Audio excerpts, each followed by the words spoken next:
നമുക്കിനി നാട്ടുകാരോടൊന്ന് ചോദിക്കാം. വഴിക്കടവിലെ അനന്തുവിന്റെ മരണം രാഷ്ട്രീയ വിഷയമാക്കുന്ന മുന്നണികളുടെ നിലപാടിൽ മണ്ഡലത്തിലെ വോട്ടർമാർക്ക് പറയാനുള്ളത്. പൊതുജനം സ്പീക്കിംഗ്. കറണ്ടിന്റെ പ്രശ്നമാണ്. പക്ഷെ പഞ്ചായത്തിൽ കടന്ന സമരം എന്തിനത് മനസ്സിലാവണം. ആ കുട്ടി മരിച്ചത് മേലെന്ന് ലൈനുമെന്ന് വലിച്ച് പുഴയൊക്കെ ഇട്ടിട്ടാണ്. തെരഞ്ഞെടുപ്പിലെ വിഷയം തന്നെ ഉള്ളത്. അല്ലെങ്കിൽ അതിന് മുമ്പ് 3 മാസം മുമ്പ് മരിച്ച് ആ വീട്ടിൽ ഒരു രാഷ്ട്രീയ പാർട്ടിയും പോയിട്ടില്ല. ആ കുട്ടീൻ്റെ കുടുംബത്തിനല്ലേ അതിൻ്റെ വിഷമം അറിയുള്ളൂ. രാഷ്ട്രീയക്കാരിപ്പോൾ എല്ലാവരും കൂടിയിട്ട് അവരെ എന്താ പറയുക മുതലാക്കുക. ഇപ്പോൾ അവസരം മുതലെടുക്കുകയാണ്, അല്ലാതെ ഒന്നുമല്ല ഇതിൽ. അത്രേ ഉള്ളൂ. ഇവിടെ എങ്ങനെ ഒരു നാടുള്ള കാര്യം തന്നെ ഞങ്ങൾ ചാനലുകാരും രാഷ്ട്രീയക്കാരും അറിയണപ്പോഴല്ലേ. രാഷ്ട്രീയ മുതലെടുപ്പിനാണ് ഇപ്പോൾ സംഭവം മോശമാണ്.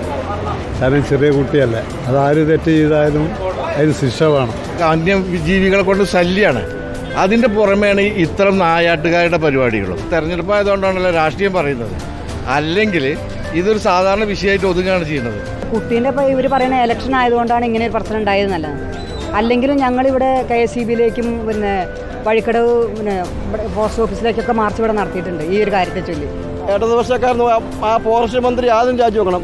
ശശിധരൻ കൃഷ്ണൻകുട്ടി ഇവരൊന്നും ഇവന്മാർക്കൊന്നും ഈ തന്തന്മാരൊക്കെ മാറ്റം. ഇവന്മാർക്ക് ഒരു കഴിവില്ലാത്തവന്മാരാ. പഞ്ചായത്ത് സെക്രട്ടറി മറ്റേ വൈസ് പ്രസിഡന്റ് എന്ത് ചെയ്യാനാ? ആ തള്ള ഒരാഴ്ച മുന്നേ പോയി പറഞ്ഞതാ സംഗതി അവിടെ കമ്പി താന്ന് കിടക്കാമെന്ന്.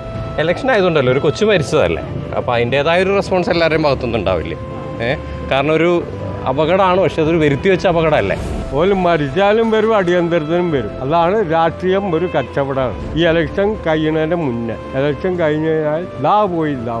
ഒരിക്കലും ഒരു രാഷ്ട്രീയമായിട്ട് എടുക്കാതെ ആ കൊച്ചിന്, ആ കുടുംബത്തിന് എന്തെങ്കിലും സഹായം കൊടുക്കുകയാണ് ഇവർ വേണ്ടത്. വൈക്കട് പഞ്ചായത്തിലെ വോട്ട് എല്ലാവരും ബഹിഷ്കരിക്കണം. ഒരു മനുഷ്യന് വോട്ട് ചെയ്യാൻ പോരുത്. എന്നാലേ ഈ സർക്കാരും ഈ നാടും നന്നാവുള്ളൂ. ഇതിൻ്റെ മുമ്പും ഇങ്ങനത്തെ സംഭവങ്ങൾ ഇവിടെ നടന്നിട്ടുണ്ട്. പക്ഷേ ഈ ഒരു സംഭവം ഇത്രയും ഈ രാഷ്ട്രീയക്കാർ ഇത് ഇടപെടാൻ കാരണം ഈ ഒരു ഇലക്ഷൻ്റെ ടൈം ആയതുകൊണ്ട് മാത്രമാണ് നമുക്ക് പറയാനുള്ളത്. ജനത്തിനെല്ലാം അറിയാം. അത് നോക്കി അവരെ 19-ാം തീയതി വോട്ടിടുകയും ചെയ്യും.